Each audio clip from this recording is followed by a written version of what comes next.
Can you guys hear me or see me? Do I have to stand on my tiptoes? All right, I want to welcome everybody. Thank you so much for coming. I feel like I'm at my mom's microphone. My name is Judy O'Leary. I'm the newly elected chair of the Regional Development Society and one of our local community members. Where is he? Where'd he go? Where did he go? Okay, oh, there he is.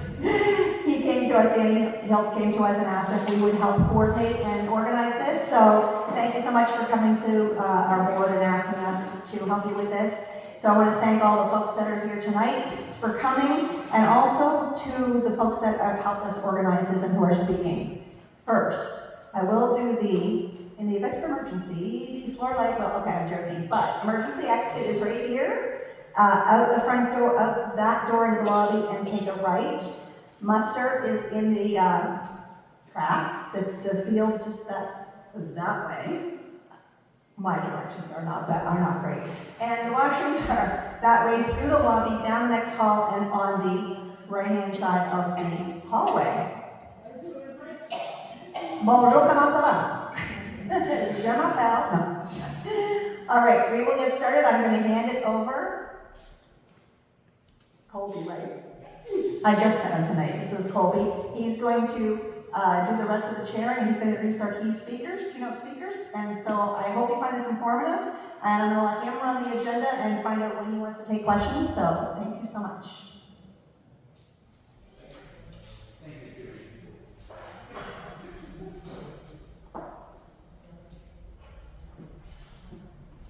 Test. Okay. So good evening, everyone. Thank you so much for being here. My name is Colby Soller, and I'll be the main speaker for tonight. I would like to just take a moment and mention that tonight's information session is being recorded. I kindly ask everyone to put their phones on silent and remain respectful while others are speaking. We're here tonight to listen, learn, and to share in a productive and respectful manner. And please try to hold your questions until the end, where we will have an open question period once our speakers and experts are finished. Before we dive too far in, I'd like to take a moment and acknowledge that we are on ancestral and unceded territory of the Mi'kmaq, the traditional land of the Mi'kmaq people. This territory is covered by the peace and friendship treaties signed between the Mi'kmaq and the Crown. These treaties did not invoke the surrender of the land, resources, or sovereignty, and they remain legally binding to this day. We express our gratitude to the Mi'kmaq people for their stewardship of these lands for thousands of years, and we recognize their deep, ongoing connection to the land, water, and all living things. So we're here tonight because something's being proposed that affects all of us. Uranium mining and uranium exploration and possibly mining. And I know that might sound distant or maybe even harmless at first, but the reality is that the risks it brings to our water, to our air, to our land, and to our health, they don't just stop at property lines or town borders. I'm not standing here tonight as a politician or an expert. I'm here as a concerned citizen of East Dalhousie who lives just minutes away from a proposed mining site.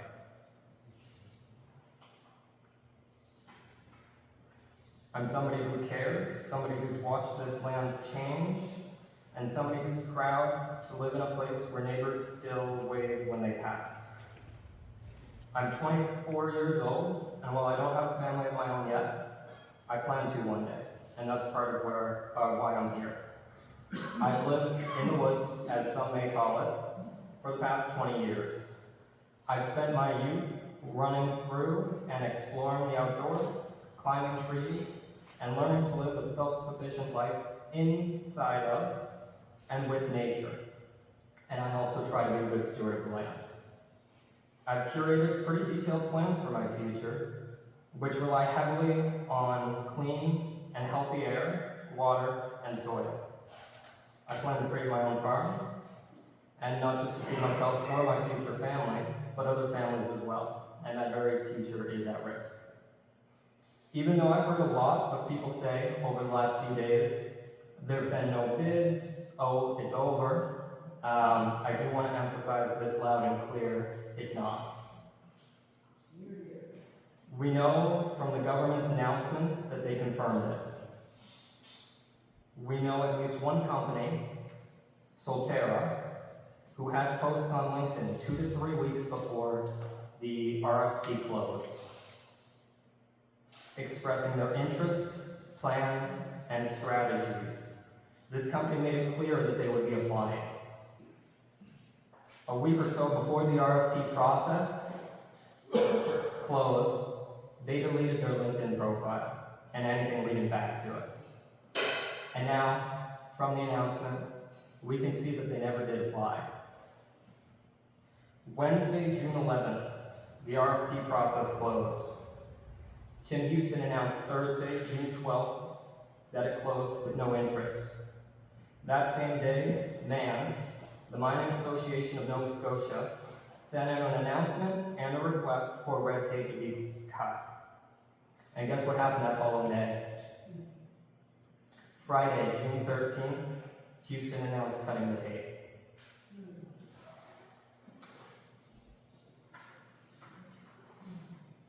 It's clear that the government is not stopping, and neither should we. This fight is bigger than all of us, and it's something we should consider very carefully. It's about the water we drink, the air we breathe, and the woods we hope our kids and grandkids will one day run through. It's about making sure this province, our home, stays wild, clean, and habitable long after we're gone. The choices we make today are going to ripple far into the future. So again, thank you so much for showing up tonight. We're stronger when we stand together. We are Nova Scotia strong, and we stand to reinstate the ban. Now I'd like to hand things over to my mother, Megan Dillon, who will give us her presentation. Thank you.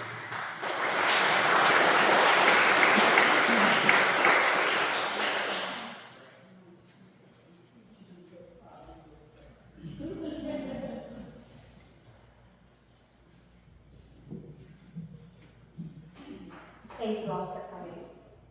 I'm just going to do a brief slideshow presentation here.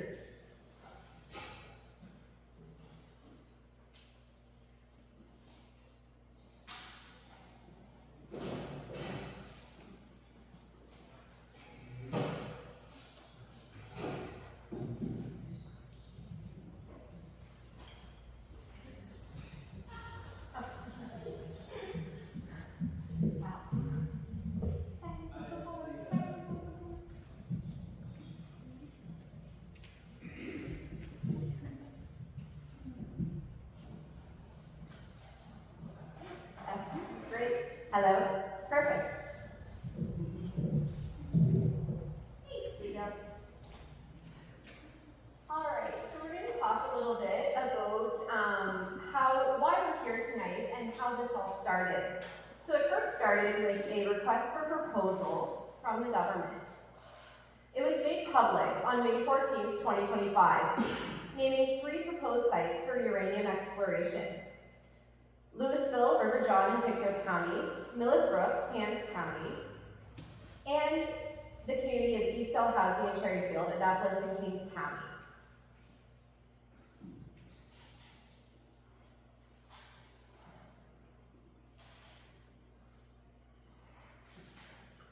A little history about uranium mining. Nova Scotia was explored by mining companies in the 1970s. They took core samples from different areas, but they did not proceed with mining. In 1981, there was a moratorium put in place, which later followed by a legislative ban in 2009 due to environmental concerns, such as groundwater contamination and radioactive waste. In March of this year, the moratorium was lifted, and the call from many experts for protecting our waters, land, air, and our health was ignored. May 14th, the request for proposal was issued, and a call for prospectors was initiated. It closed on June 11th, with no response other than the mining companies requesting red tape to be cut.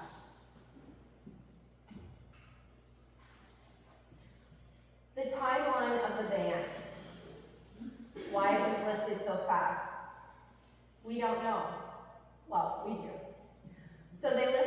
March. In May, they added uranium to the critical minerals list. Same day, the request for proposals were announced for the 3 areas. The bidding concluded on June 11th. That's all we know right now. Here are the 3 affected areas on the map.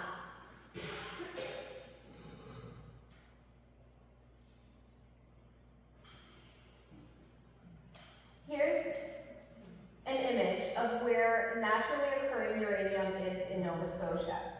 You can see the areas on the map versus this, and you can tell where they are. A lot of uranium has been discovered in bedrock areas.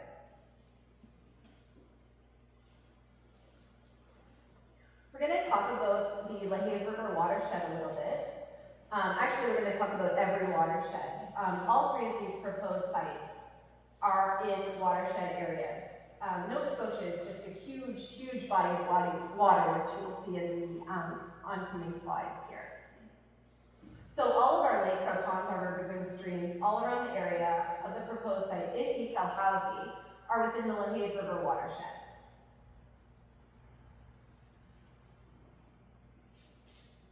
This is an image of the LaHave River watershed.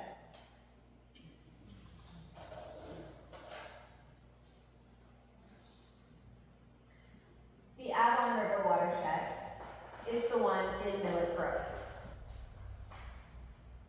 All of the lakes, rivers, and ponds and streams all around the proposed site in Millet Brook are part of the Avon River watershed, which include a lot of lakes as well. So here in New Ross, you have it on both sides of you. You have it in East Dalhousie. You also have it in Hants County. That's not that far away. So the watersheds are all around you, and they do all run together. Here's a picture of River John. And the image that you'll see in the top left-hand corner is their area in the RFP that was listed. And if you look at the top corner there, you can see Brook Road. Well, if you look down on the map, on this side, you see where Brook Road is. So you put the little square in there. Look how close it is to the bay. It's very alarming how close all of these are to water sources.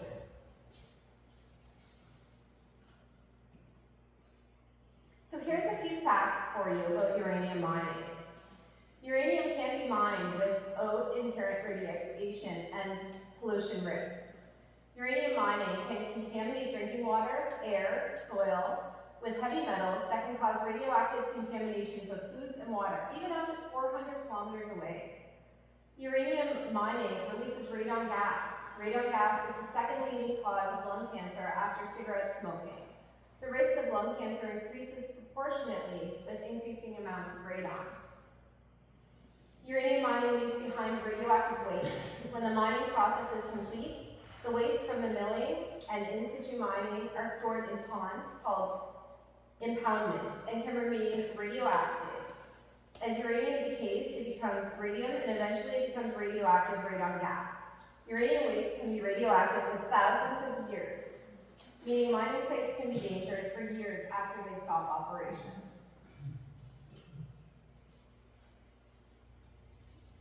It's a little bit of information.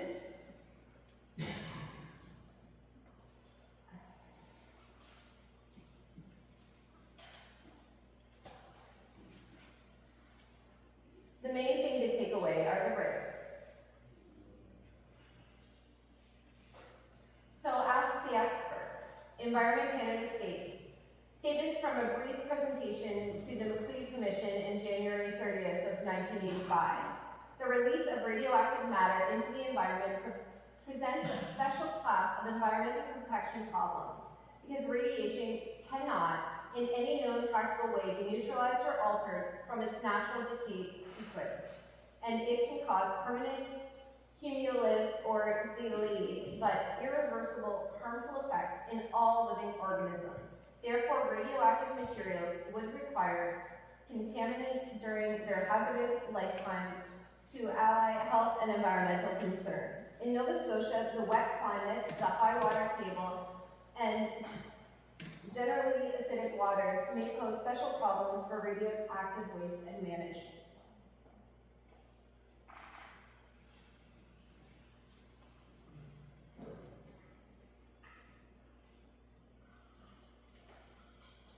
Uranium mining and exploration pose grave risks.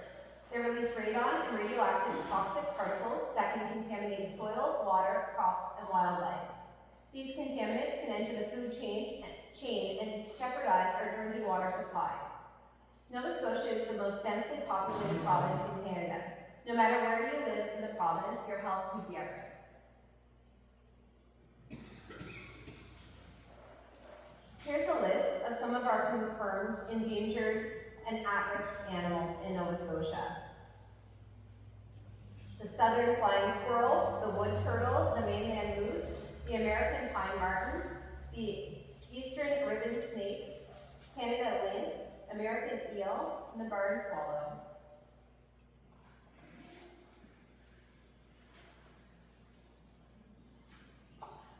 Here's an image of one of the mines in Saskatchewan. Saskatchewan is one of the only provinces in Nova Scotia that does mining for uranium.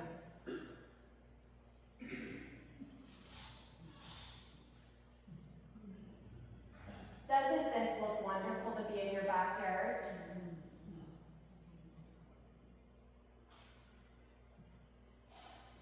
We're a lot different than Saskatchewan. Their land mass is about 12 times larger than ours. Their population is pretty much the same. They have prairies and farmland. We have coastlines and ocean.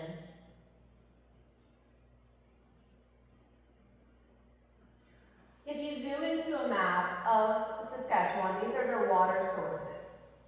You can see they have some lakes, they have some rivers.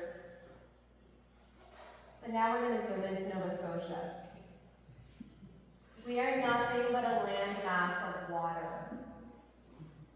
There is no way to do safe mining in Nova Scotia with our water sources. So what's the cost of doing business? In Nova Scotia, there are 69 abandoned mines in the province that the province has identified, with 67 requiring assessment and remediation. 60 sites needing cleanup, according to the Halifax Examiner and the CBC. The provincial government has identified 127 potentially contaminated sites on Crown land. There's an article linked in here that shows taxpayers are responsible for $148 million just to clean up abandoned mines. Uranium mining is one of the most dangerous types of mining due to the risk of cancer-causing radiation. At the end of its life, the province will be left with the tailings pile or pond containing radioactive materials, which will remain dangerous for the next 10,000 years or more. In Nova Scotia, we rely a lot on fishing, agriculture, tourism, which is all at risk with the land, soil, air, and water being contaminated. The environmental costs associated with mining of uranium are not acceptable. And this is a document from the Saskatchewan Environmental Society. And just to bring in their closing statement, for all reasons enunciated in this paper, the Saskatchewan Environmental Society has concluded that on balance, and when viewed over the entire nuclear fuel cycle, the environmental costs associated with the mining of uranium are not acceptable.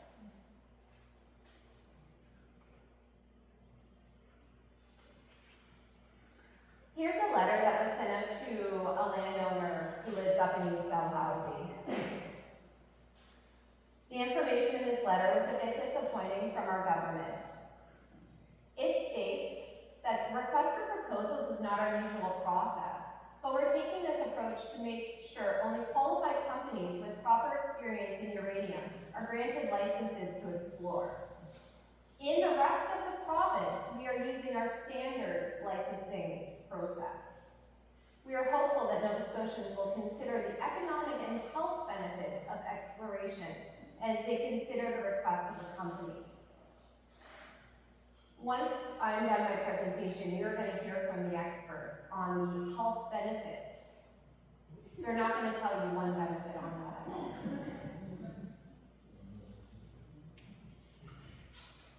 Anyone who is concerned, and anyone who's just, wants to learn a little bit more information, I suggest you check out some of the bills that our governments are trying to pass in legislation. This is the Mineral Resource Act that, more or less tells you you don't own anything beneath your soil. But I suggest everybody, and the links are in here, and I will be posting this, just to read up on the bills that the government are passing, especially the more recent bills that even our federal government is trying to pass right now. This is a great information. You don't get a lot of news anymore, so I'm going to get a little bit tonight. He says that uranium mining is safe, but how do we believe him after he didn't even do any public consultation? He did not consult our First Nations. No one was consulted in this process so far.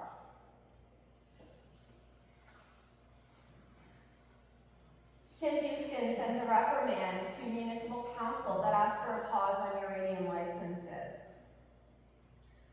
There's lots of great information in this article.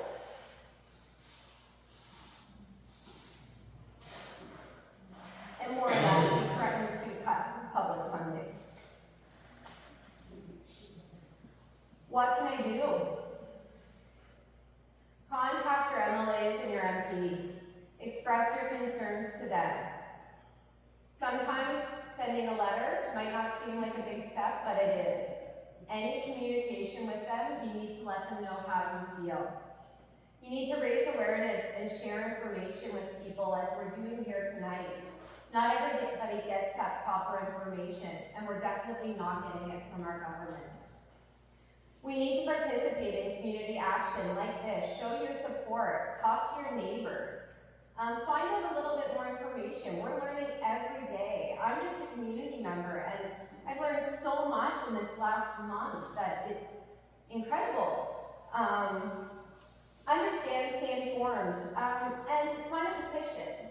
I will let you know, we do have a petition up here tonight. I welcome you all to come sign it if you haven't already. We need to have our voices be heard. Contact every councillor you know. We have had a lot of support from our municipal councils here. They are our go-to, and they are here to hear our concerns. They are stepping up and they're sending letters. Contact every MLA you know. Contact your MPs. There's some information here. Again, every time you click on a link, which I will post this, we can bring up all of the counties' emails. This is my local county in Kings County, and they're gonna all get an email from me. So stay informed again. For those of you on Facebook, we have a group, Citizens Against Uranium Mining and Exploration in Nova Scotia. And we have a GoFundMe page to help so that we can keep these events going. We are Nova Scotia Strong, and we stand to reinstate the ban.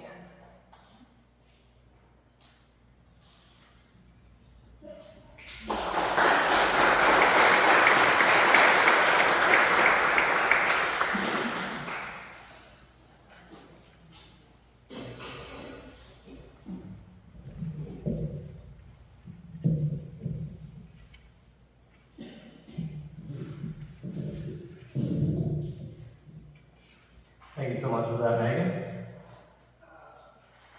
Next up, we have a quick video from Mimi O'Hanley, who is Wetlands and Water Coordinator at Ecology Action Center. Mimi holds a master's degree in criminology. Her research applies concepts from the emerging field of green criminology, which studies human-caused ecological crimes and harms, and advocates for the protection of and justice for freshwater in Canada.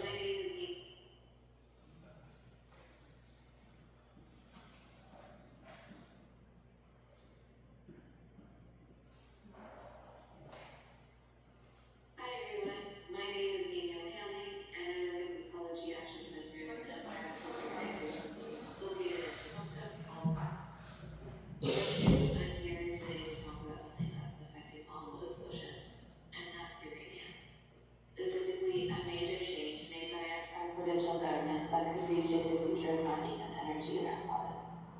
In March 2025, Nova Scotia's government passed Bill 6, which lifts the ban on uranium exploration and mining. This is a big deal. For over 40 years, since 1981, uranium mining was off limits.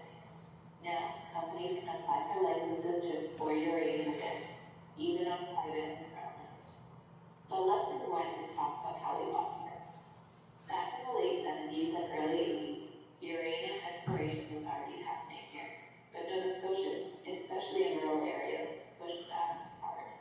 There were protests, grassroots campaigns, and strong concerns about the health and environmental risks. In response, the Conservative Premier at the time introduced a moratorium in 1981. Over the decades, the decision was reviewed multiple times, in 1982, in 1994, and again in 2018. Every time, the public made their stance clear.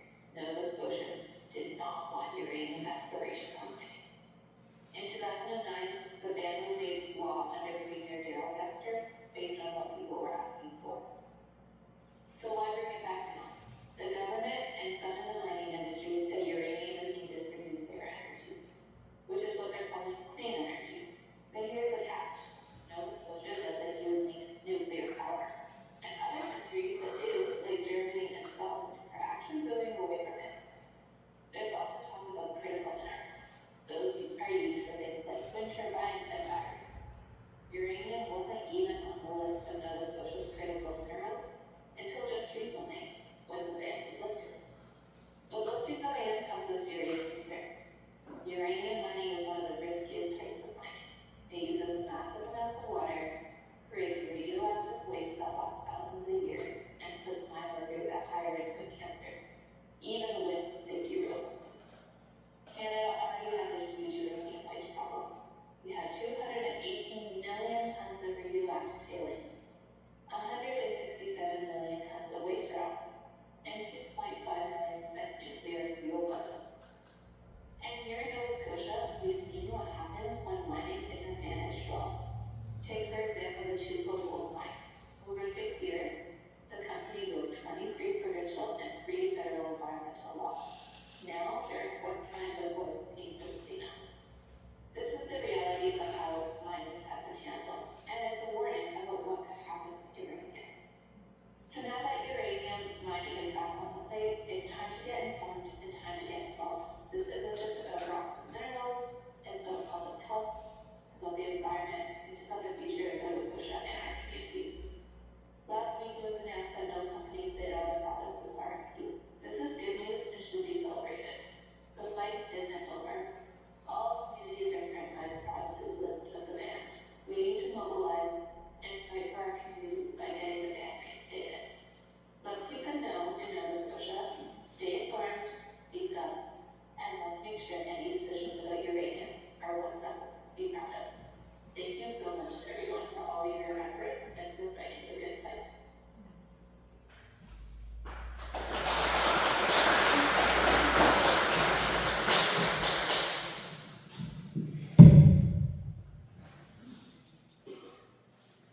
Thank you so much to Mimi for preparing that video for us. Next up, we have Marion Moore. Marion lives in Lunenburg and is co-chair of the South Shore Council of Canadians, a local chapter of the National Social and Environmental Justice Organization. She and others in her chapter were very involved in the 2008 campaign that led the permanent legislative ban on uranium mining that was passed in 2009. And they're surprised to find themselves immersed back in this struggle 16 years later.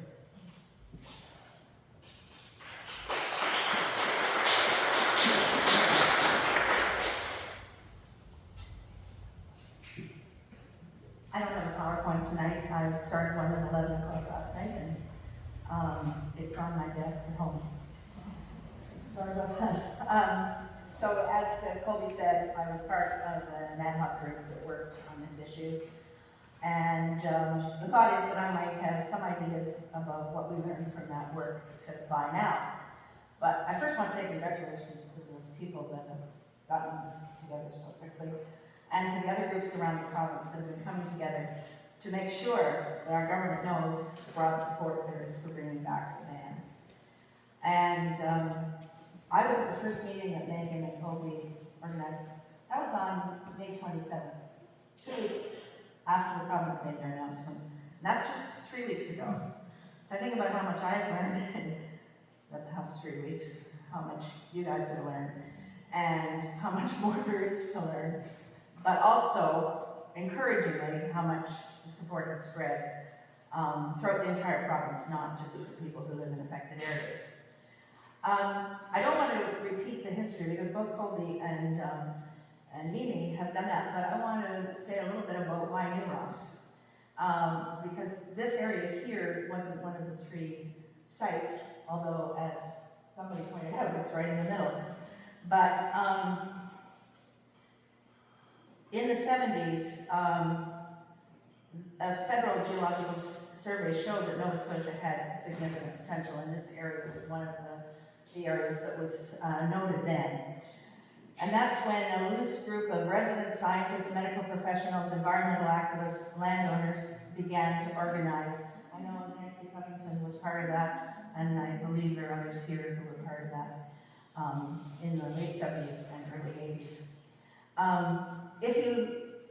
I saw Jillian Thomas from Oakville at the meeting in Vaughan last week, and if you don't know her story and her partner Don Smith, read about it. It's so inspiring, the lengths they went to. So in response to this activity, the government undertook public consultations and eventually imposed a moratorium. And then they commissioned a public inquiry to assess public potential risks and to gather community input. There were 44 public meetings held across the province in 1982 and 83. Not surprisingly, the public was overwhelmingly opposed to uranium mining. Health experts presented strong concerns. Environmental organizations talked about the long-term harm to the environment. So of particular interest to people here, Justice McLeod, who was the one-person inquiry, he traveled to New Ross, as well as Millet Brook, to look into what uranium was here and what the risks were. So some of you here probably know more about this than I do, but even though this area wasn't mentioned as one of the 3 sites, it is a significant concern here. So the final report, which was called the McLeod Report, was released in 1985, and it included recommendations to the province. And the result was that the province continued the moratorium, and Mimi gave the dates for that continuing. The numbers don't quite add up to me, but I do remember when Rudy Hawsey, many of you must know him, he was the founder of the Chester-based Friends of Nature, and I count him as my mentor. In 2007, he put out a call to say that the moratorium that was in existence then was due to expire and that we better get our act together if we wanted it to continue.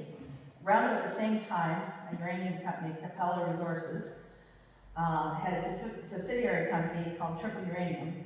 They had an office based in Dartmouth, and they announced that they found more than 100 parts per million of uranium in a site that they called Central Nova, west of Windsor Forks, which is now what we have come to know as Nova Brook. But at that time, they talked a lot about Leominster, which is also very close to here. That started another local campaign and a provincial coalition, and asking the province to bring in a permanent ban with the goal that we wouldn't have to revisit this every 10 years.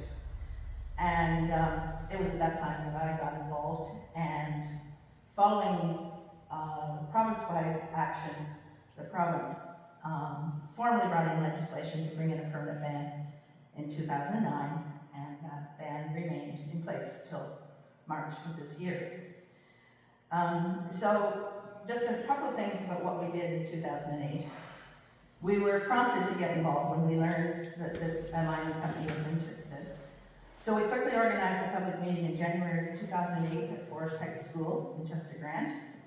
We had a panel. One of them was Rudy Hosby, one was Graham Steele, who was the NDP MLA, because he had introduced a private members bill calling for current ban. And we also had the senior member of Triple Uranium. He called to ask if he could be on the panel. We were confident enough about our research that we said yes. And basically what he had to say was politely ignored by everybody, and they listened to the rest of us. So we asked for people to sign up if they were interested, and lots of people signed up, and we started a little ad hoc group. We had about 15 or more people committed to working together. I think we were called the South Shore Keep It in the Ground Uranium Action Committee, not the best name. But we focused on public education and political action, and those two have to go together. They overlap a lot, but it's important. You can't have one without the other. So, and then at some point we made connections with others in the province. We found support from the Ecology Action Centre, Sierra Club. We brought in speakers from Ontario and Saskatchewan, as well as Gordon Edwards, whose recent webinar is available to watch. It's very much worth it. We screened the film Uranium in New Ross, in Chester, and in Mahone Bay, as well as in the 3 town libraries in the South Shore system. And that's the same film that was screened in Wolfville last week, which means it still holds up. We made bumper stickers. This is the bumper sticker we made in 2008, and this is the one we made this year. And we have some that we can get. We did all the usual, wrote letters to the editor and in our local provincial papers. And one of the things that I'm really proud of is that we arranged to have a big sign prominently displayed on private woodlot land on this road, just this side of Forest Heights School. Some of you may remember it. It stayed up to at least 2017. I don't know why or when it disappeared. Okay, fair enough. I mean, but it was amazing that it lasted that long. And you aren't the woodlot owner. Are you Brady? Yes. Hi, Brady. There's a picture in Ecology Action magazine of Brady and Roman Joseph, who was 12 at the time, standing next to the sign. And it was the inspiration of this 12-year-old kid, with support from his mother, who said, we have to have a sign, we have to let people know. So, thank you. I'm going to have another one if someone wants to help. Okay. Too bad the other one is gone. At that time, there was one public consultation with the voluntary planning work with natural resources. It was the one that I attended was in Blockhouse. The turnout was so large, there was very little time for people to speak. And then we made presentations to 3 municipal units on the South Shore. The municipality of the District of Lunenburg, the town of Lunenburg, and the municipality of the District of Chester. All 3 passed motions following our presentations, calling on the provincial government to bring a permanent ban. And there were 4 or 5 others in the province who did that as well. And then, of course, we celebrated in the fall of 2009 when the newly elected NDP government kept their promise and brought in the legislative ban. We were so thrilled that our little group had contributed in a small way to this historic legislation. Then we patted ourselves on the back, moved on, and said, we'll cover that. So I've spent a lot of time in the past few weeks digging in boxes at the back of my closet, finding files that are saved. That banner is also from 2008. And so I've been doing a lot of reflection, so I'm just going to share a couple of those thoughts. This one here, the black one. Yeah. That was the one we carried for hours, and most recently we've been using it a lot more. So first, and maybe most importantly, this is a very different political moment that we are in right now than we had in 2008.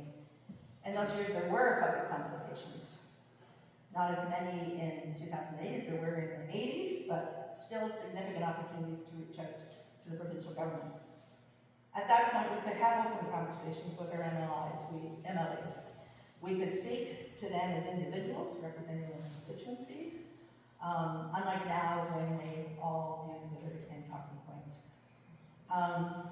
The government of the day, then from whichever party, they did recognize the concept of social license. We can't do things if there isn't community support. That whole idea has flown out the window. And there was a growing understanding that we were going to have to make significant changes in order to address climate change. And I would say we are way less cynical then than we are now. But there's so many positive things about working on this issue at this time. We now have social media. The group we started 3 years ago had 40 people, first time I looked. How many has come now? 2.6 thousand. Yeah. So, it's a pretty quick way to get word out. You have to skip through some of the stuff to get to the good stuff, but it's there. And when I was looking for pictures to put on my PowerPoint, we didn't have social media then, so I don't have any pictures from those years. There's already a solid coalition. We have support from the Ecology Action Center, as you saw, from Kate, as we're going to hear, and from the Council of Canadians. And we can build on the public's dissatisfaction with the way this government has made a mockery of the democratic process. This is not the only issue, as you know. Sweeping bills that take away a lot of our rights. So this campaign is really part of the bigger issue that we are dealing with. And we can also tap into this growing realization that we need to find ways for just transition that will create real green jobs, not greenwashing green jobs. And the other thing I like about this is the central message is so simple. We had a permanent ban. All we're asking for is the government to bring that back again. And then probably one of the biggest things we have going for us now is the fact that Mi'kmaq treaty holders are really ready now to stand up for water and land in a new way. We've learned a lot from them. And then the Association of Mi'kmaq Chiefs has written a very scathing letter to the Prime Premier. And, I mean, this is illegal. The government cannot refuse to acknowledge that they have to consult. We could have a whole campaign just on that issue. So then, the other thing that has given me some encouragement is yesterday, the municipality of the District of Lunenburg passed this motion. They had already passed the pause motion as Chester, but this is a new one, and Councillor Alison Smith is here. And the motion reads that Municipal Council write a letter to the Premier of Nova Scotia and the Minister of Natural Resources requesting the province reinstate the moratorium and undertake robust public engagement on whether to proceed with uranium exploration after publicly sharing a risk assessment and cost-benefit analysis. That was passed unanimously. So I would urge residents of the municipality of Chester to follow suit. The staff report put out by municipality of Lunenburg was, and they had to do it very quickly. It was very balanced, it was very thorough, and extremely well researched, and I found it inspiring. So you have at least one municipal councillor here. Are there any others? But you know how to reach them. And I think Alison could probably help if asked. So if Chester were to do this following Lunenburg, others will follow. And this is, you know, a strong statement to the province. So I'm not discouraged. We've won this before. We can do it again. We've learned a lot. And if I weren't here tonight, I would be in Halifax at an event called The Many versus the Money. And they'll be talking about uranium as well as other things. And I love that title because we are the many, and we can do this. Thank you.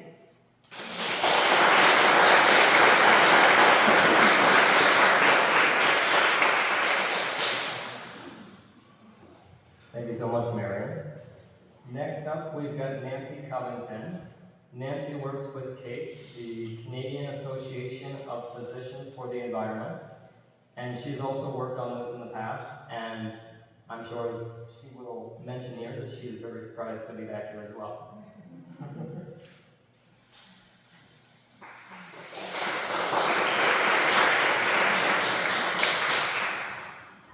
Hello, thank you for having me in New Ross.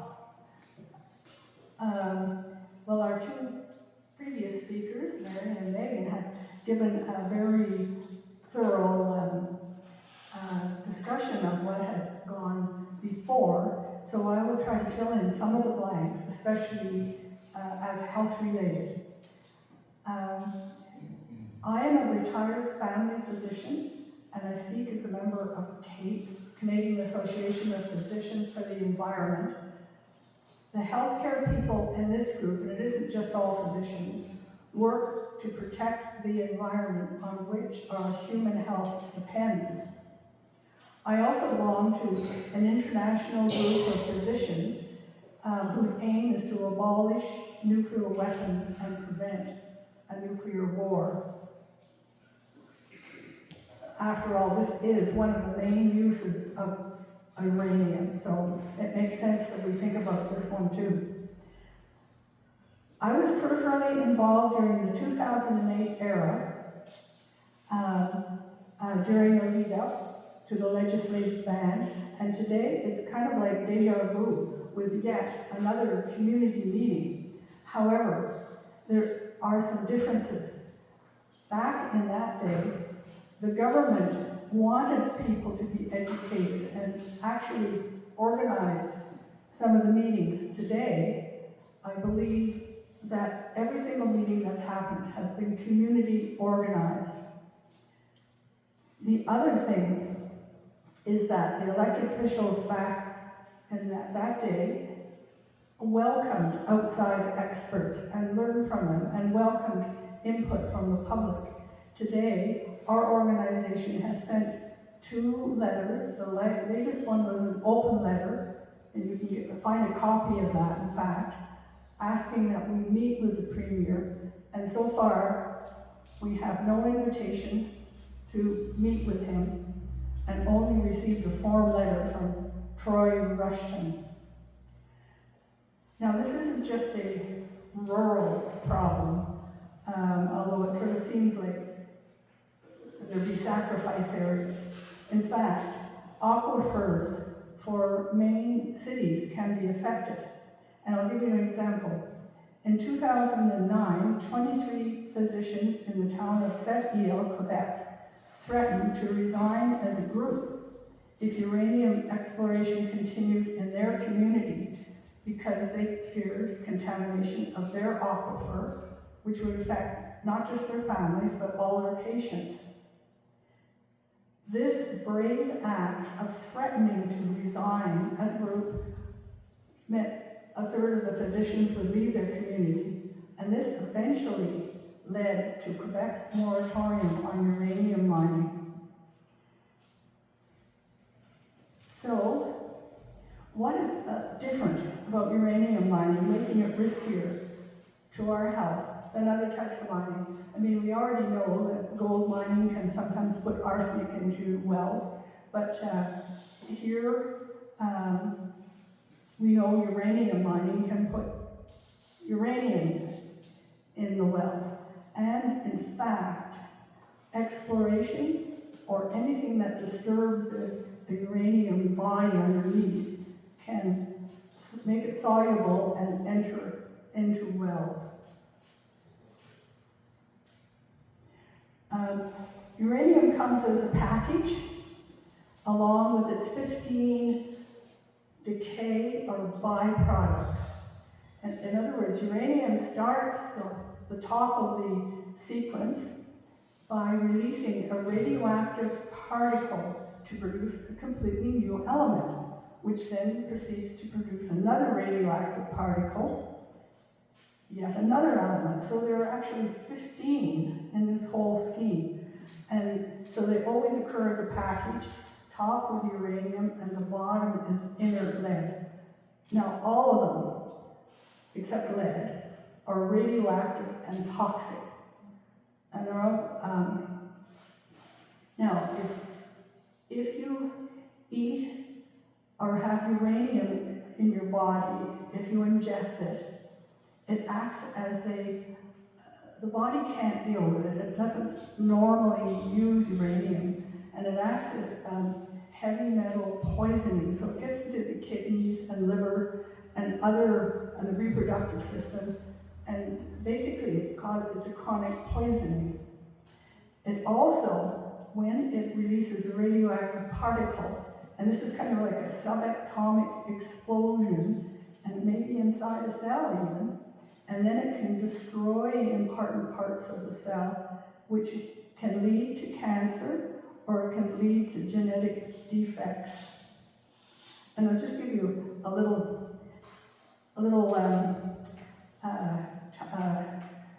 view of some of the 15. One of them is radium, which you may have heard about. It acts like calcium in the body. That means it goes to the bone. And there's the history of the dial painters in the 1920s and 1930s, and they licked their tip of their brush to paint the dial, and they absorbed a bit of radium. It went into their jaw, into their bones.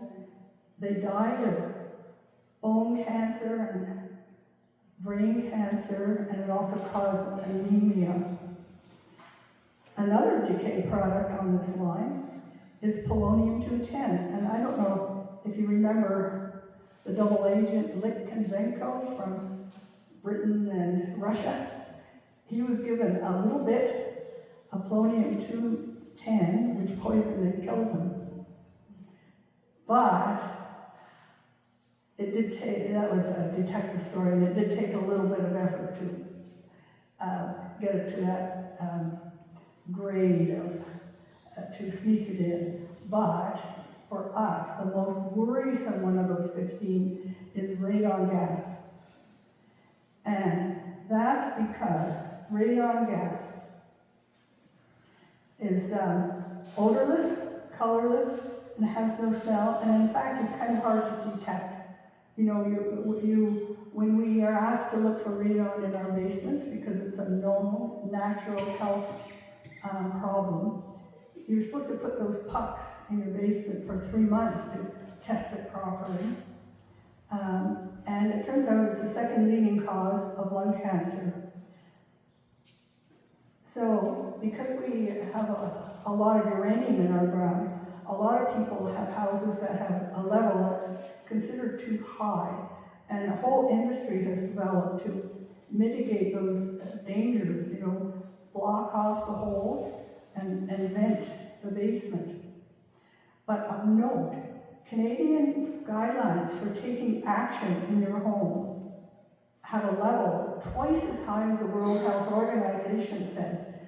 Yet the fact remains that lung cancer is proportional to the amount of radon that you get. Now, this I think is important, because one of the ways that the miners protect themselves from lung cancer, because they used to get high levels of lung cancer, is that they vent the mines to take the radon out. But of course, where does that venting go? It goes downhill, rolls, and it's a heavy gas. It enters, flows into your basement, where it then disintegrates, attaches to dust particles, and builds up a toxic sludge.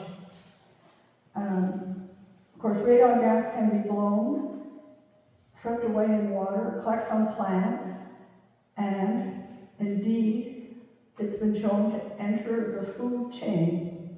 In northern Saskatchewan, caribou ate lichens that were covered in radon, causing their own livers to become so contaminated that if people ate them, which sometimes they do up there, the Dene, that they have some unusual diseases up there because of it.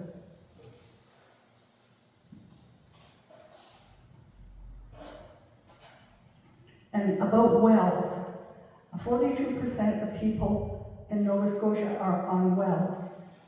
Some of them, they say 6% are actually contaminated with uranium already, and they have to have the reverse osmosis to make their water drinkable. So if uranium mining or another company causes uranium to be in your well, the uranium company, when they're done 10 years later, 15 years later, will probably go bankrupt and will claim that they didn't cause the problem.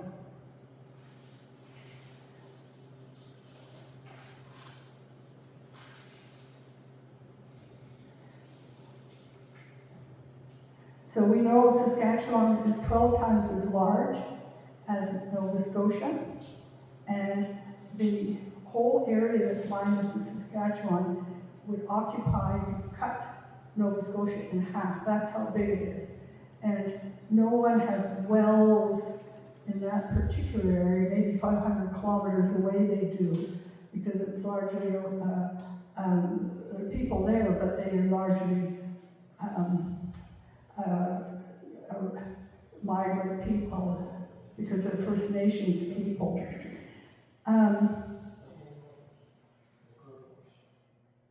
So now,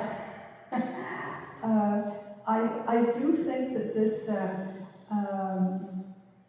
whole exercise, there are a whole lot of myths involved. So our organization has made a myth-buster sheet, and you can get it by taking this QR code and having your own sheet. But I'll just go over a few of the sort of common myths.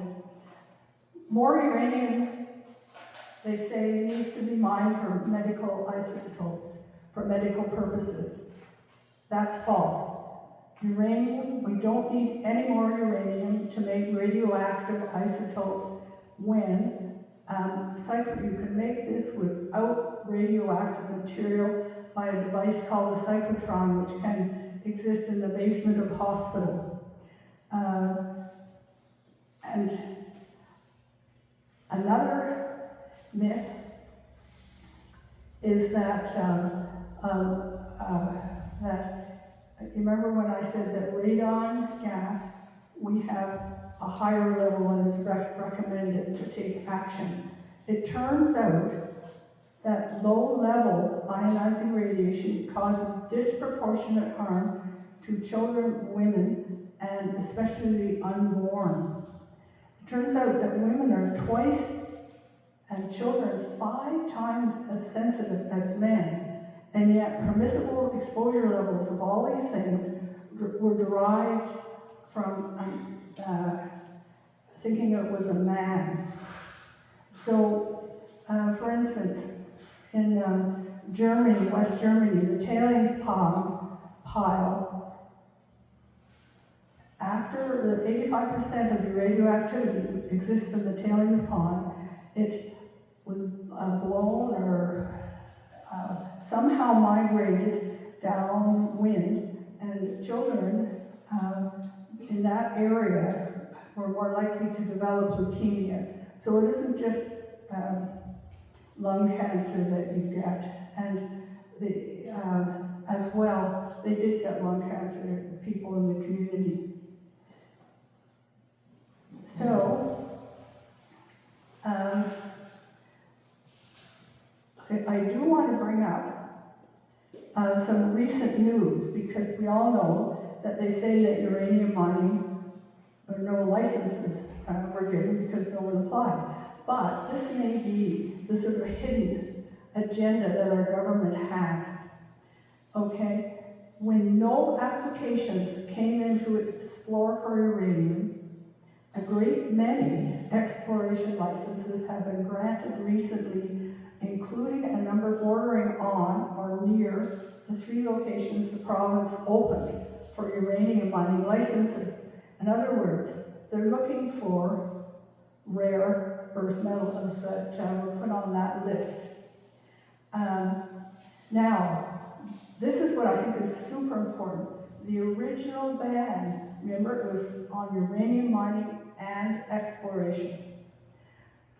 The original ban required that regardless of what mineral was on the license to explore, if more than 100 parts per million of uranium was detected in samples during exploration, then that area would be closed to mining. If present, the uranium with its radioactive byproducts, the 15 of them, including radon, which is sneaky, would be among the discarded exposed waste with all its long-term inherent dangers. And this would not be, they wouldn't be thinking that there was uranium in it at all, because they'd be looking for maybe something like lithium. The removal of the ban in its entirety means that the mining activity can proceed whether uranium is present or not. Removing that restriction may be at the heart of the mining company's push for the Uranium Mining and Exploration Act to be repealed. Even the richest deposits in Nova Scotia, uranium is minor compared to Saskatchewan. Therefore, we could see that the economic viability was questioned. So, a mining company is going to avoid public outcry simply by not applying for a uranium exploration license, but another, like these rare earths. So, in terms of our next campaign, and when you talk to your MLA or whoever, it's important to remember that we want the uranium ban, which was for uranium mining and exploration, to be reinstated in its original form.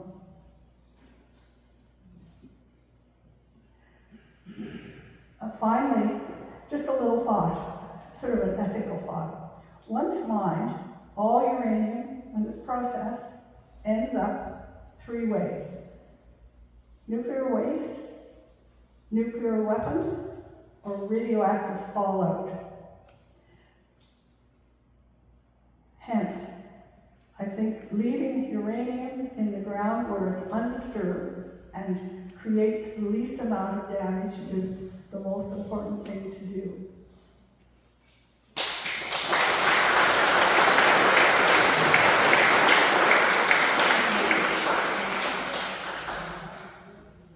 Thank you so much for that, Nancy. And there are some sheets up here with the, there's some QR codes on there so you can scan it with your phone and it takes you right to the websites. Our next speaker we have is David Cameron. If you'd like to come up there. David, be gone connected. Yeah, you.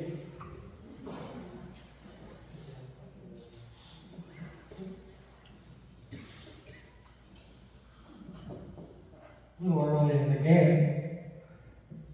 Everybody should stand up. Those are the hardest damn seats I've been in. You know, this is like the fourth time of doing this. Go ahead, sit down. Of all the places we go to, these are the hardest seats.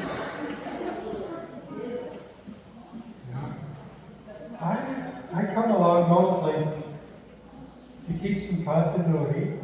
I'm one of the survivors from 1979, I think it was, when we first started getting excited about the uranium here in Nova Scotia and the possibility that we could just ruin the entire place if we worked really quick. And back in those days, the government didn't move quite so fast. And so each time the industry encourages government, they go a little faster with this. So my other job is connecting dots in places and time, over time.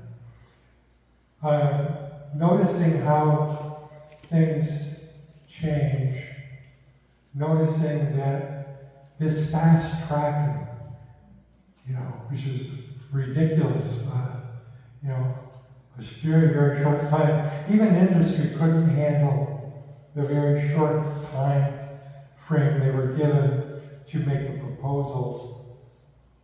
to do some exploration.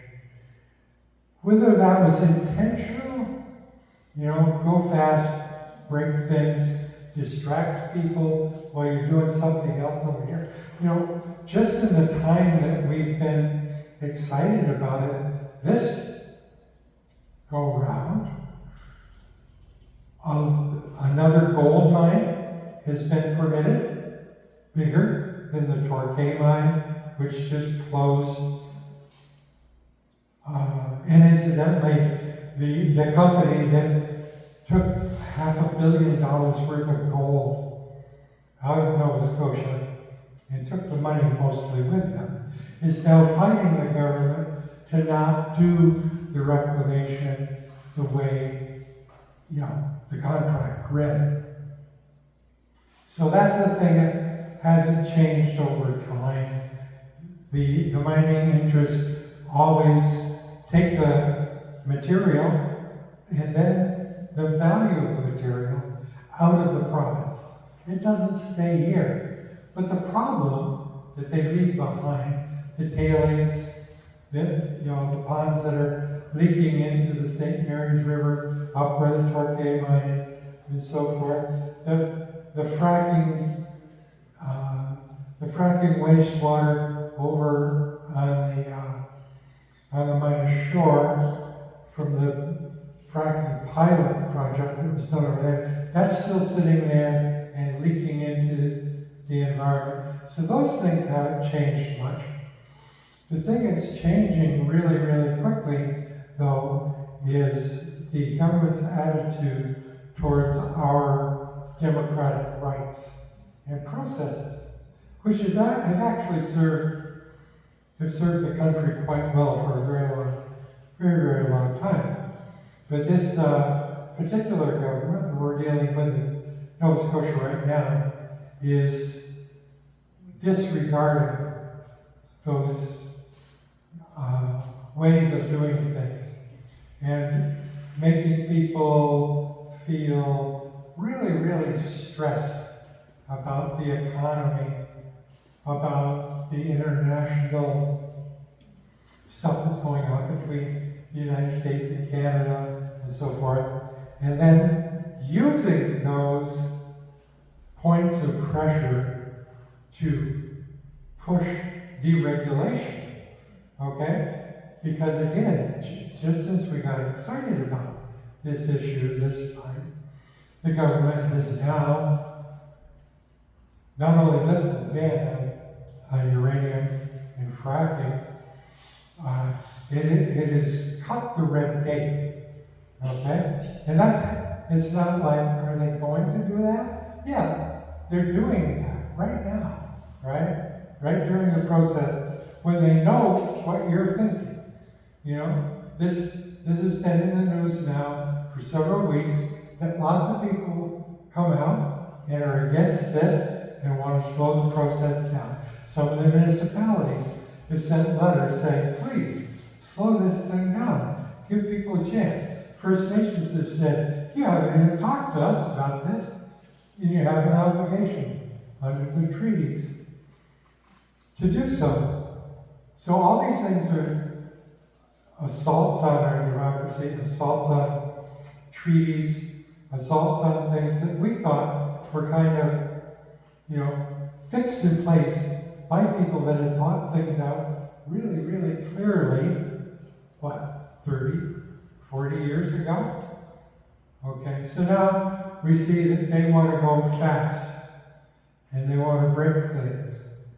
But we're moving faster, and I'm glad to see that. People are coming out, people are listening to one another, listening to people that have gathered the information over decades, but also, we have people in the room that are giving us the newest information. That information is shocking. Guess what? There is still no safe way to mine uranium, to even explore for uranium in Nova Scotia, because it has a wet climate. There is an underground process, a leaching process, very similar to fracking, and I guess they use that a lot in Australia. but you can't use it in an environment where it's wet a lot of the time, and where the ground is fractured and the groundwater is not containable. And interestingly enough, even the World Nuclear Association on their website, and those people are pro-mining. I mean, that's all they're there for. They want to mine uranium. But they say right on their website, you can only do that underground practice if there's not a lot of water, and you can guarantee that you have contained all the groundwater where you're doing exploration. So it cannot be done. So now we have to watch what else is coming. This is a softening. This is my point of view, and this has got no science behind it. This is just a feeling. I think that this is a softening up exercise. I'm getting tired of this. I mean, you're getting tired of sitting there, right? You're getting tired of going on your computer and seeing about it, going on TV, seeing about it, hearing about it. You know, after a while, there's information fatigue, and will go away. That's what they're counting on. Will go away. And then they'll do whatever it is they really had in mind anyway. Well, we're not going to go away. We're going to stay awake. We're going to stand up, and we're going to say, none of this, and maybe we're going to say, no more of that, and we want the ban reinstated.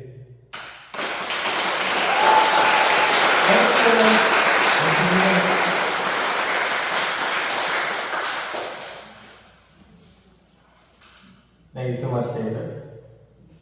Next up, we have Chris Hutchinson. Chris and his family own Hutchinson Acres with over 900 acres and more than 60,000 taps. They produce more than 75,000 liters of maple syrup every year.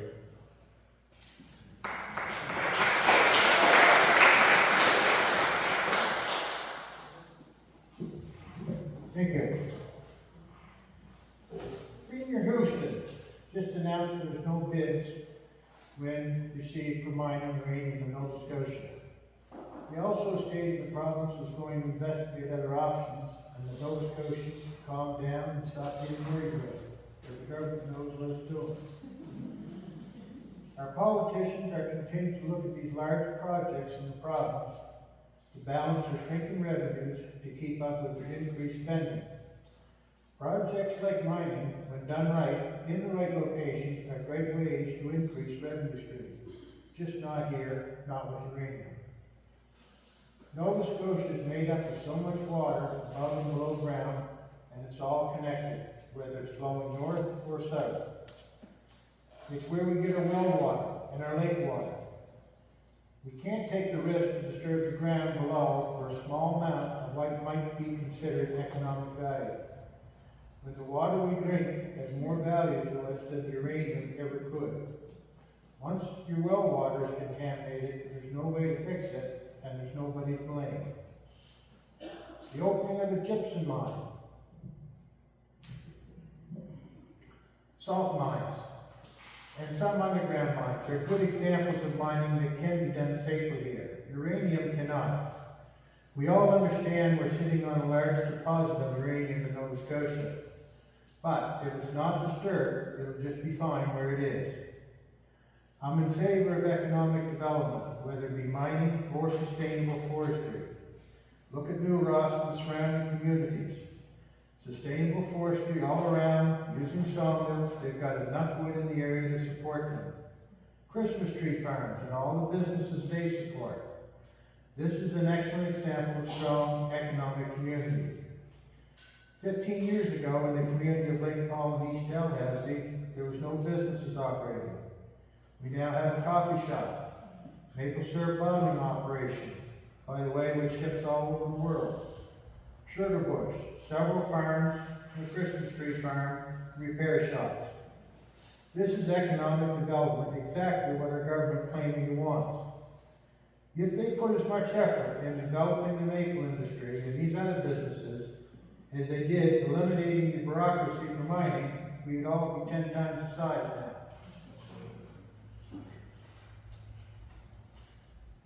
Example, 1 acre of maple sugar bush will produce 1 barrel of maple syrup per year, every year forever. That same barrel is worth $3,000 once it's bottled and ready for export. Think about it, that's $3,000 an acre every year that money is direct through revenue from outside Canada. Almost every dollar is spent here locally. Supplies, plumbers, electricians, hardware, vehicle repair shops, fuel and gas. When compared to mining or forestry, maple syrup will always outperform per acre. That doesn't mean there's no mining or forestry. There's room for both in our communities. Uranium mining will have a negative impact on all of them.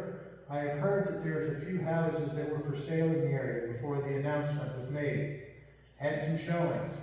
That after the announcement, the showing stopped. Some people are also saying that they will move if this goes ahead. Real estate prices will plummet.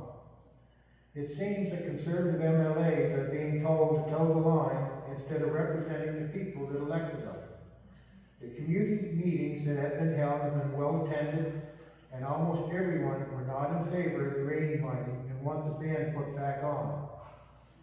MLAs need to start listening to the people who voted for them in office and tell our Premier that this is not the economic development that we want. Sustainable development includes farming, forestry, syrup production. Safe mining has a negative impact on our communities. And what can you do? Call your MLA, tell them to put the ban back on, and keep calling them. Call the NDP and Liberal opposition and tell them that you don't want uranium mining. Write Tim Houston and tell him to put the ban back on. Call or write to your local media and ask them, are they reporting and investigating on uranium mining? Put up a sign. Get informed. We have a new website called Nova Scotia Forest Forever. This is on Facebook.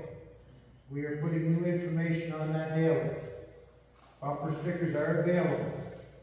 Finally, there's lots you can do to inform our government. No to uranium mining and put the ban back on, period.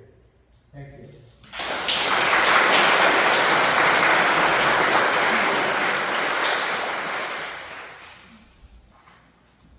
Thank you so much, Chris. Next up, we've got Janice Wilson.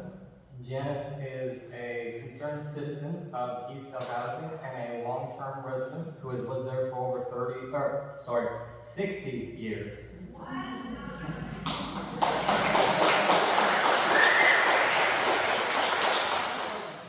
Thank you, Colby and Megan, again for another great presentation, and to all the presenters, wonderful job. And I first want to congratulate the MODL. I listened to the entire session the other day where the report was made on uranium mining, and it brought me to tears. Because I'm thinking, if they can do it, why can't the other councils do it? So let's get back. Thank you. My name is Janice Wilson, for those who don't know me. My husband and I live in East Delhousie, Annapolis County. We have 260 acres of the land marked for exploration. 170 acres is on the lower 60 Lake, which is part of the Lake River watershed area.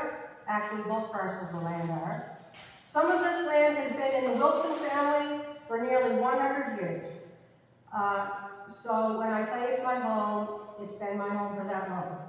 Well, not 100 years, but it's been a source of income for my family for years. We tried hard to be good stewards of the land and take pride in being responsible harvesters of saw logs, firewood, and Christmas trees.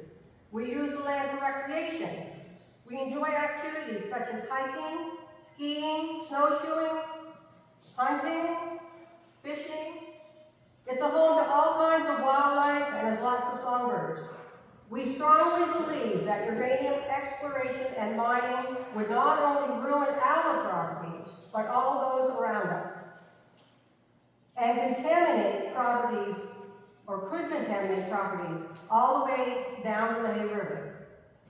Now, we understand that uranium mining has changed over the years since it was first proposed in the late 70s. But as everyone has stated, uranium is still uranium, and no mining company can guarantee that there won't be contamination. Accidents and failures occur. And this is not just toxic contamination we're talking about, it's radioactive. We don't want it in our backyard, and if politicians are honest, excuse me, I don't think that they want it in their backyards either. We are upset with the Houston government for lifting the ban in the first place with absolutely no consultation with Mi'kmaq, landowners, and communities. And they said there would be dialogue. Well, the dialogue should have came first, instead of dictating what was going to happen. And we're still waiting to hear dialogue. So as you all know, I'm not a doctor, I'm not a geologist, I'm not a physicist. But in the short time that this has been going on, I've had an opportunity to talk to people in the know.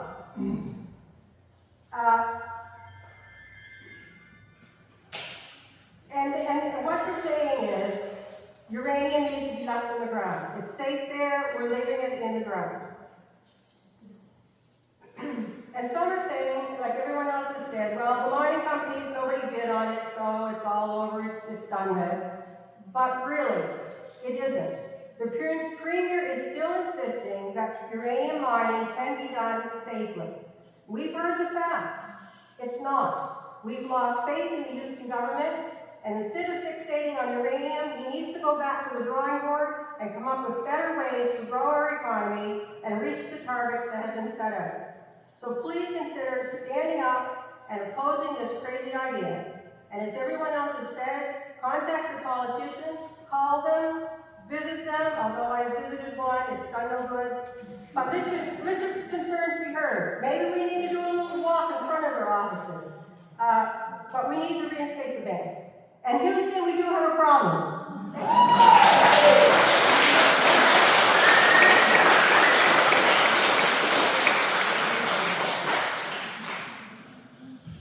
Thank you so much, Janice. Our next speaker is Brad Brennan.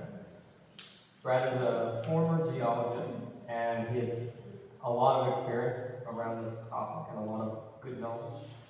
So, please welcome him up.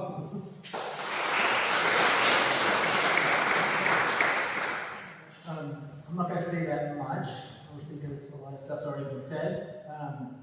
The first thing I have to say is I have a degree in geology, and I spent 3 years in industry, but I'm not a professional geologist, which means under the law in Nova Scotia, I am not considered an expert. I'm more just somebody who kind of knows what they're doing a little bit before I left.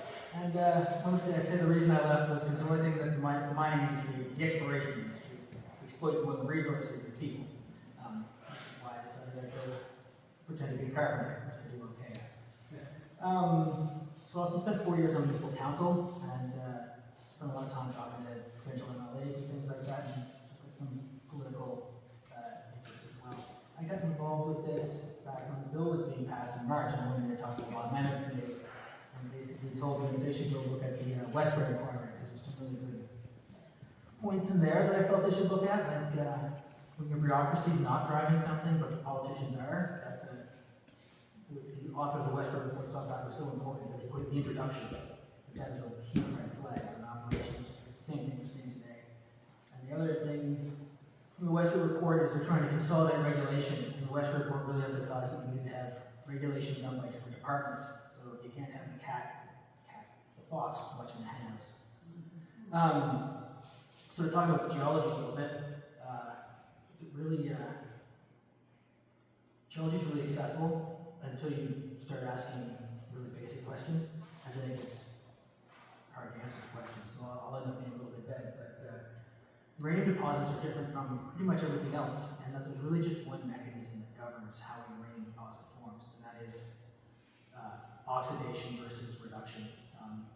You've all seen iron in your yard oxidize, turns into rust.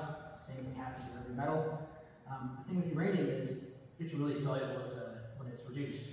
And when you oxidize it, I'll put that backwards, sorry. It's very soluble as an oxide, but when you reduce it, it instantly comes to a solution pretty much. So if you've got uranium in the groundwater, it flows along until it runs into, say, something organic, or maybe graphite, or maybe another mineral, and it reduces and it falls into a solution. And that is mostly how pretty much every type of uranium deposit is generated. With the exception of what's in here in New Ross, which is the granites that were here when they were cooling 375 million years ago. Uranium doesn't fit into minerals, like your feldspar and your quartz you see like that. And so what happens is as your granite cools more and more, this uranium gets concentrated. And the area in New Ross here, we've had a little bit of the last part to cool, and so it's more rich in uranium and everything else. That's just very rapidly gets more complicated after that, but that's good enough for us to stop with.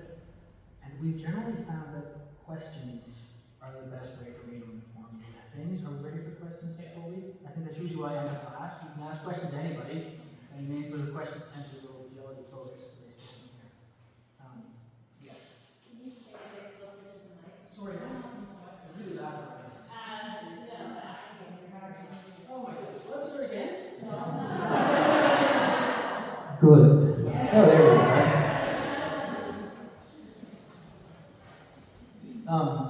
There's two things you never ask a geologist. It's A, go to a meeting, and B, to explain a rock to you.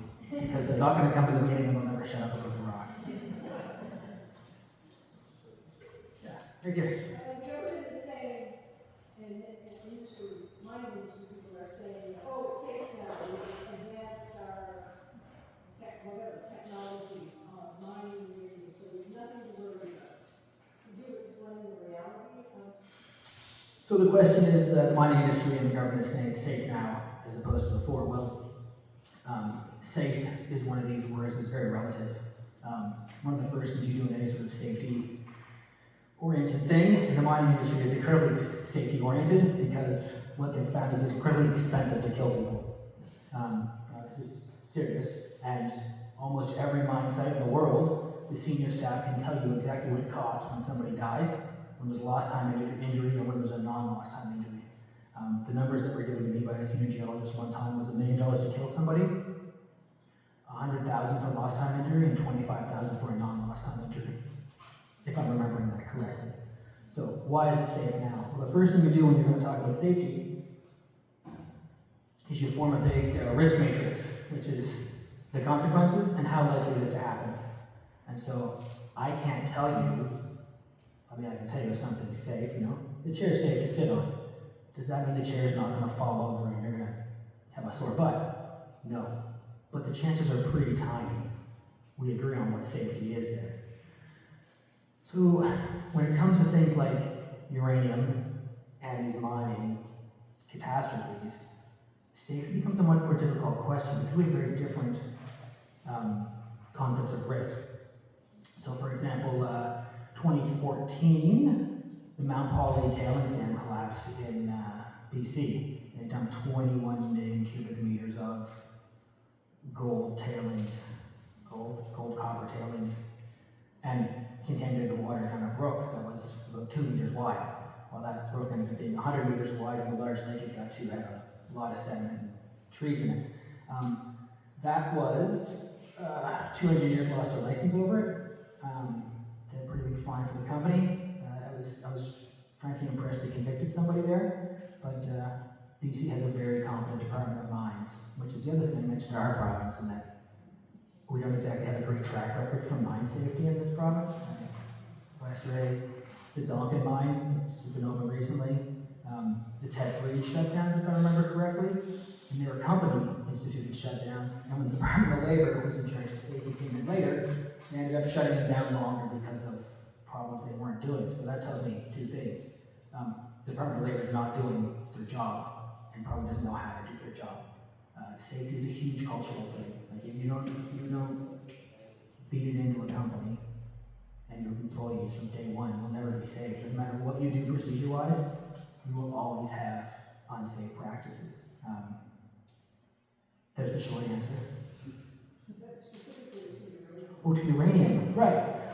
So that comes back to there's in situ leach, which they talk about, and there's a couple other systems that are sort of more like laparoscopic surgery.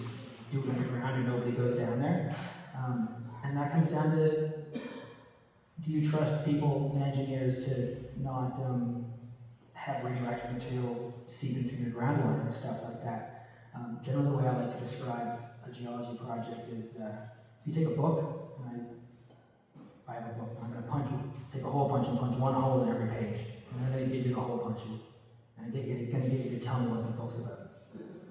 All right? You're going to say, oh, well, you look through all the pieces and go, well, this is Peter Pan, because you know the story. Or maybe you know it's got a flying boat or something like that. That's what you do with a geology project. Is you've got a hole every 100 meters, say, and you're trying to describe what's going on underground. You can make a pretty good guess, but frankly, I don't really trust a hydrogeologist in an area like this to tell me that's going to be safe. That's me, and I'm not a hydrogeologist, so maybe I'd feel better about it if I know more about hydrogeology. Maybe I know just enough to not feel comfortable with it, but as opposed to, say, 40 years ago, uranium mining would be mostly open pit.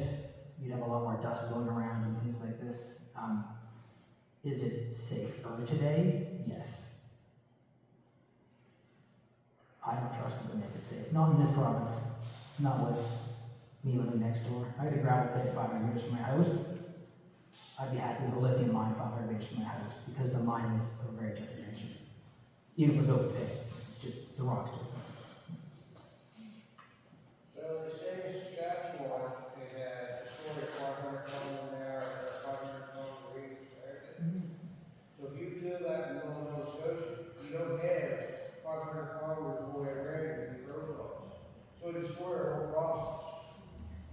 Yeah, the uranium deposits in northern Saskatchewan are all in what's called the Athabasca Basin, which is an old lake basin that's been filled in with rock. And it is almost exactly the same size as Nova Scotia from the 101. So, yeah, exactly, we don't have that space, and they have hundreds of kilometers around it.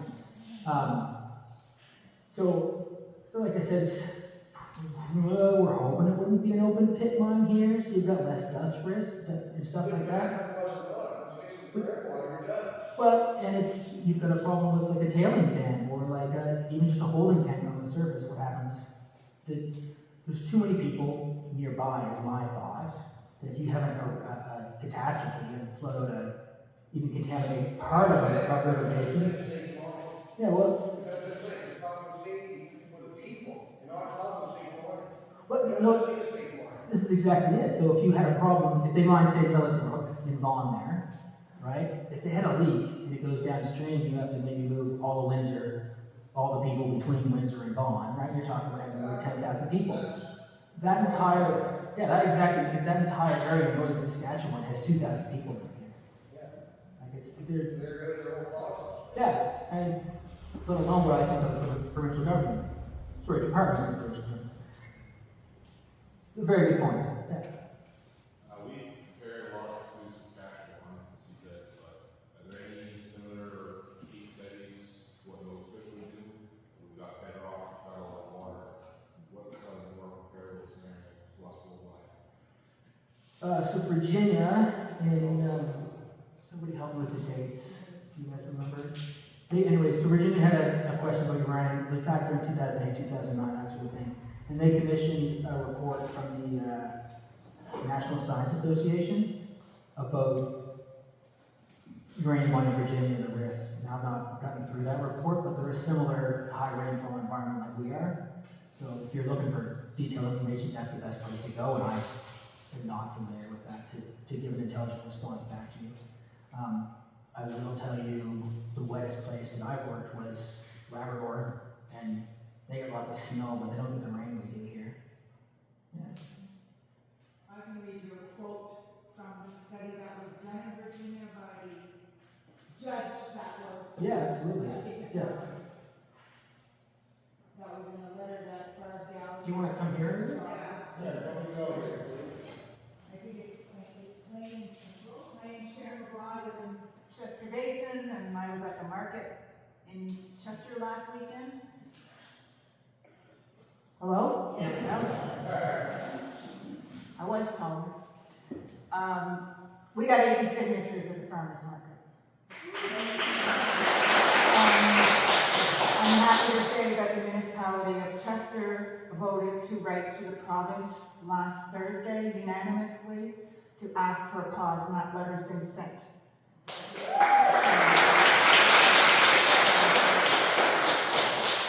So here's a quote from page 27 of the decisions paper by Judge Dotson, who was one of the persons that was looking at mining, lifting a ban in Virginia, which is a similar climate to what we have in Nova Scotia with a lot of water.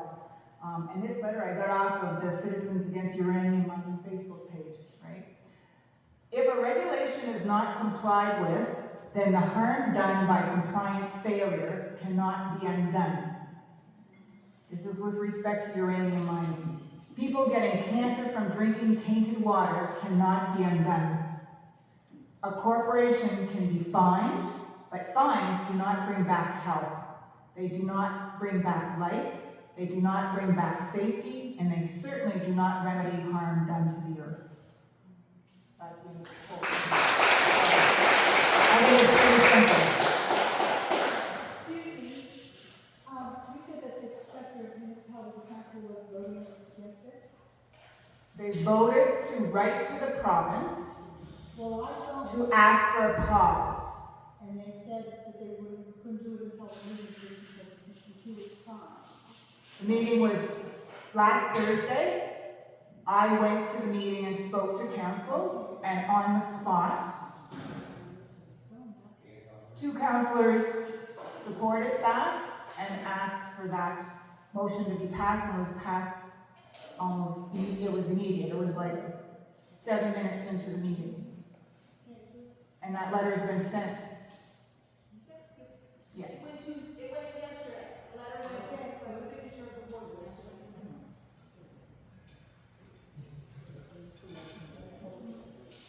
Thank you.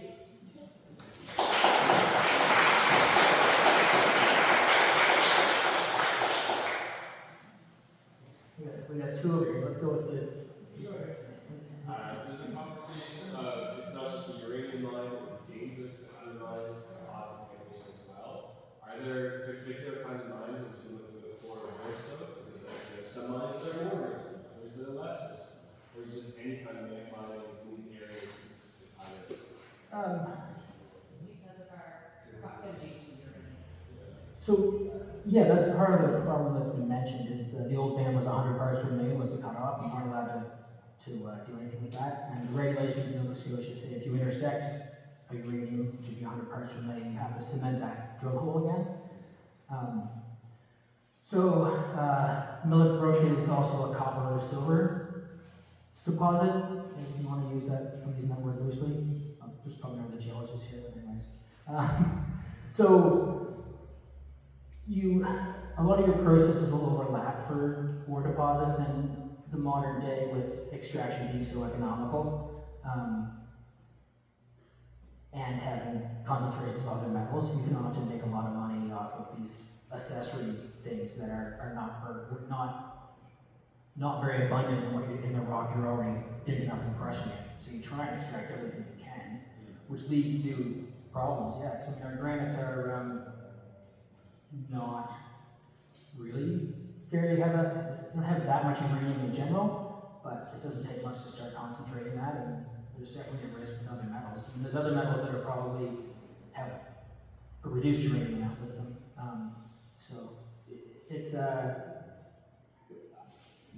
I think there was probably room for improvement on just a blanket ban.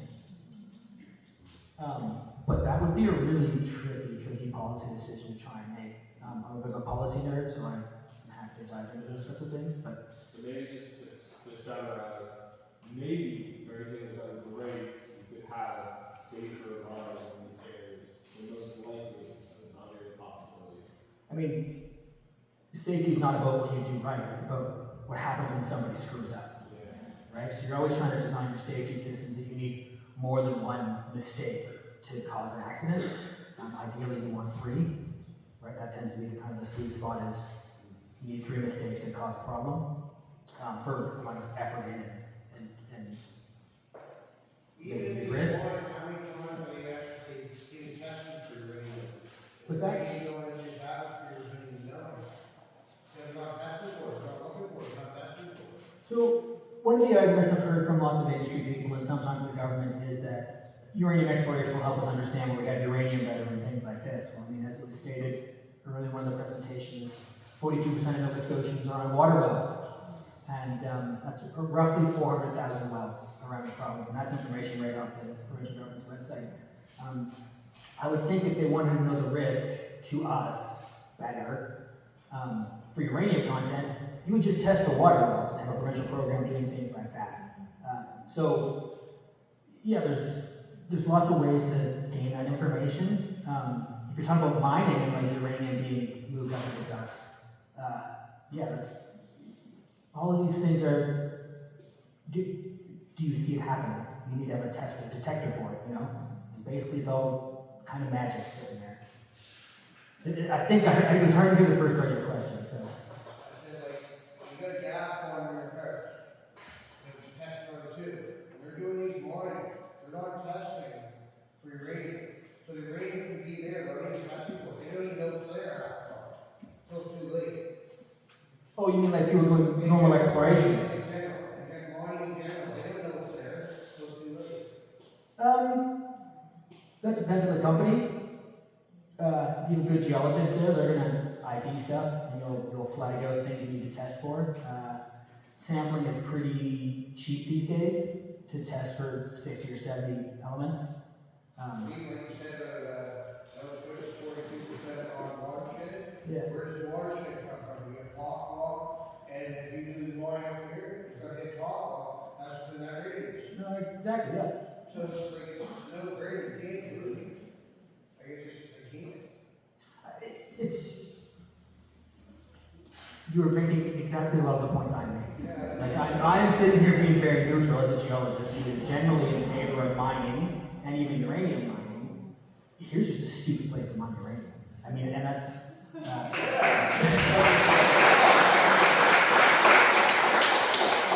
Mining Watch Canada, we were on a presentation a couple of weeks ago, and stupid's the technical term for something you don't understand and can't control, which I thought was a pretty great.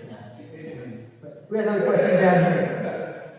I'd like to thank you for your point there, because it kind of segues into what I was saying. It's not exactly the mining itself, but the other end of it. Back in England in the mid-century, they opened the wind-scale power plant in, I think it was Essex, or Sussex. And it was the safest, you say you were asking about safety. All the experts are sure it was as safe as could be. And in the late 1970s, 20 years later, Dr. Suzuki and some others were taking samples from vacuum cleaner packs in homes in the nearby town. And they were finding that they were, let's take a simple diagram, maybe it's very split. So even just basic household dust, which the government was sure wouldn't happen. What did the government do? They renamed it called itself, we also problem solved. It's no longer called wind-scale, it's some people said, we're done, we're good. 3 Mile Island in Pennsylvania in the 70s was a disaster. So they renamed it after Harrisburg, and once again, the problem is solved. And that's, I think, not a question so much as a comment. I think it's something that we, need to look at. It's there's so much BS that they'll throw out, and they'll bring all these experts with their great credentials, and I always like when they make the point for us. Like I went through, Mr. Houston sent a letter to a couple of municipalities that were, shall we say, a little bit hostile. They've been covered by the news media now. So I've actually seen the letter. And I would agree with they're a bit hostile. But he's going through it, making points about, we need to support economic development. And like long-term economic development. So a mine's good for 10, 15, you find something really big, maybe we did it for 40 years. That's 40 years. It's not my lifetime, right? And I'm starting to get big, right? We're not that old yet.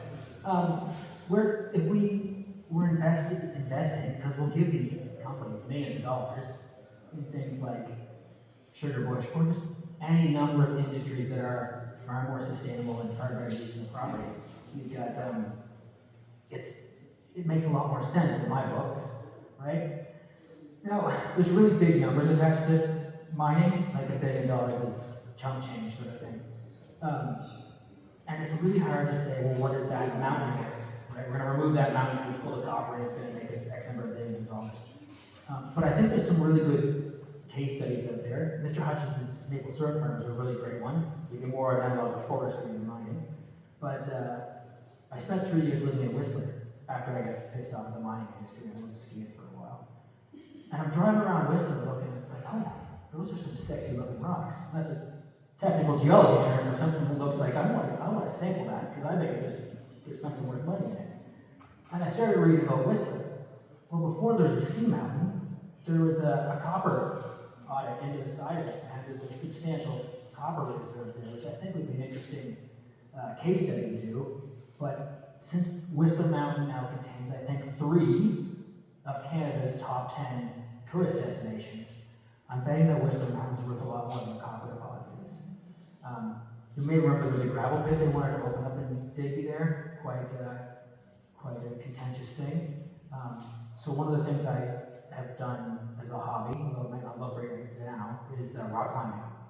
And what we've found on that block that is owned by the mining company is there's one particular layer of that basalt, it's maybe 5 meters thick, that is exceptional rock climbing, and it's some of the best in the country. And I'm happy to say that without hesitation. It's absolutely phenomenal. It stands out as equality in Nova Scotia, and Nova Scotia is known as having the best rock climbing, bouldering in the country. Did I just see a hand over here? We'll go here. We'll come back. Yeah. I wasn't actually going to say anything, but everybody who knows me here knows how weird my movement is. But I was listening to, I was listening to Chris when he was talking about the maple syrup and something that hasn't been mentioned here tonight, but throughout this whole Nova Scotia, there's been a whole lot of mineral leases and purchased, like around 7 or 8 years ago, and one good for 10 years, mainly looking at lithium. So I took the lithium and figured if that was worth for to sell on the market, especially with the batteries, what it costs to mine it, roughly what I could find and research. Then I compared it to growing our forests and what I could produce off my land as forest products. And over time, I could way outdo the lithium with forestry, especially if we could get that kind of development here in forestry.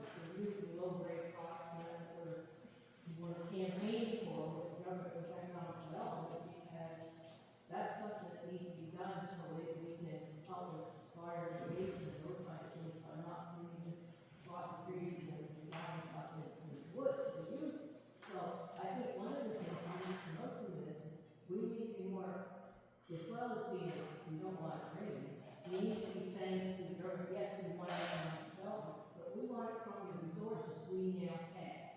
Forestry, fishing, renewable, and it grows back. You come to my land, you can see what's grown back. I'm sure everybody else here that has wood is the same way. And it's a great resource and it's renewable and it produces all kinds of stuff that we can get out of it. That you can, I don't think you get like radioactive stuff on the wood, but you can bring your anything else out of the tree. Pharmaceuticals, sulfate, you name it. So lithium's a really good counter example to uranium.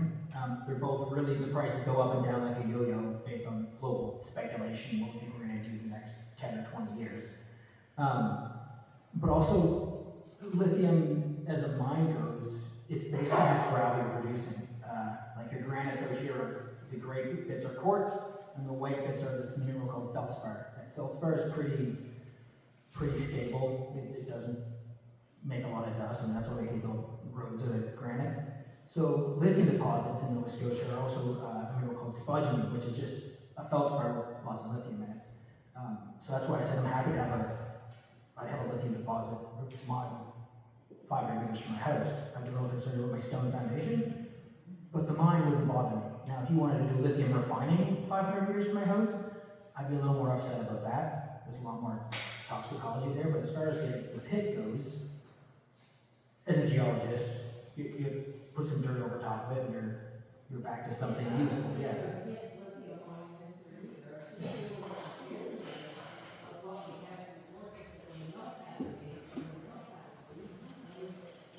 Right. We all.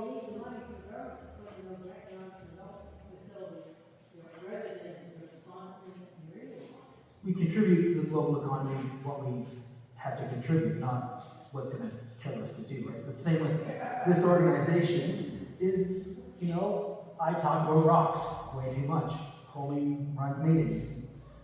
I can't remember anybody's name because I don't remember their names, but we have doctors and we contribute what we have that's not going to kill us. You know, so as long as I go home before 11 o'clock, my wife will let me come to the next one. Well, I can tell you, if you want to, but this municipality contributed to Port required to hold our emergency closing, because I did all that study when we were campaigning to try to get help from the water flow. And talking about like, there was a new facility in Ross, and we have it in place, and we just got those infrastructure, and anything else. Yeah. Well, I'm on a campaign, but. Great. Over here. Start off with my name is Kristen Cook, and I am a business employee. I'm not from Ross, I've lived in Ross all my life. I'm also employed at Ross Farm Museum. And we have a lot of heritage trees here. We also have a lot of endangered plants, and of course, our heritage trees are also endangered as well. And if this marine mine happens, they will probably cease to exist. And there is a protection act for them, which I am well aware of. Mm-hmm. Is there any way we can add that to the ban on uranium? So the question was, question was about a bunch of historical and endangered species and heritage species at Ross Farm. And if you have a mine, can protection for those things be added to the ban on things like that? I'm not 100% sure what you're asking, and you're definitely beyond my scope of even what I could kind of shovel out of one of your barns. Say something half intelligent about it, yeah. Yeah. Is there any way, like, are they added to, like, uranium or can they be added? You mean for reasons, Krista? Do you mean for reasons? Like, have those endangered species added for reasons why not to? Yeah. Why not? So there's an organization. No, that's great. And so I spent like the 4 years on council. You learn that somebody's saying something to you. Are they asking what they're saying, or are they asking something else because they're using words that they think mean something slightly different? Anyways, so Annapolis County has an organization. It's not just Annapolis County, really, called Sabre Oak Forest, and they have been very successful in preserving some old blocks of forest by locating lichens that are endangered, that only grow in really old forests, because lichens are very sensitive to moisture content, which means if they find one lichen on a tree, they can save a block of forest. So I think 100 meter radius around that lichen, so that's what, at least 4 of these gymnasiums of forest with a block by finding one lichen that's endangered. So they've got a very good spotting lichen, and they spend a lot of time staring at trees. They're a phenomenal group in that they're very good at doing exactly what you're asking. So yes, if it comes down to licenses being granted and people taking action to try and obstruct development, that will be a very useful technique. Yeah. Yeah, no, yeah. There's just probably one problem with that, and that is we're stepping in and change that. Species at risk. So we'll just legislate that, okay, now we're gonna take that out. Yeah, that's what government does, change the rules to play by. Yeah. We're expecting that with one of the lichens we're using up in Annapolis County. Yeah. I think our government knows that there's uranium in this area. It was studied in the 70s and 80s. We all had our wells tested, air samples were tested. Was anybody else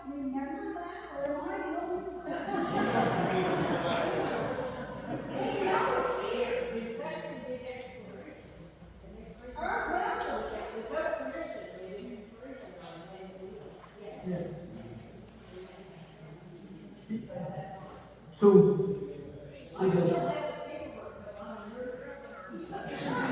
yeah, a lot of people working there too. So the rumor in school when I was in university was that, so the rumor when I was in university, so that was the early 2000, 2002, 2005. No, I'm not quite that old. It's a great race to look at. No, I know the work was done. Anyway, so the rumor was that they found a pretty high-grade little vanadium uranium here in New Ross. Oh, anyways, this is the rumor, and that they didn't tell anybody about it, they just dug it all out and filled it full of concrete.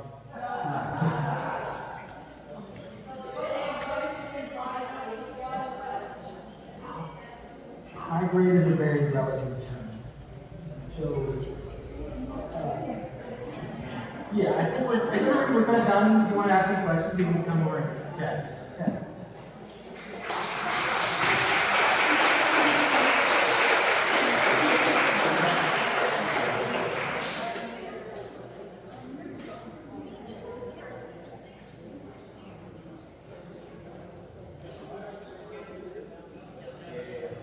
I want to just thank everybody for coming out tonight and remind them that there is the petition up there. We do have some bumper stickers as well, and there's some information papers up here and some over there as well.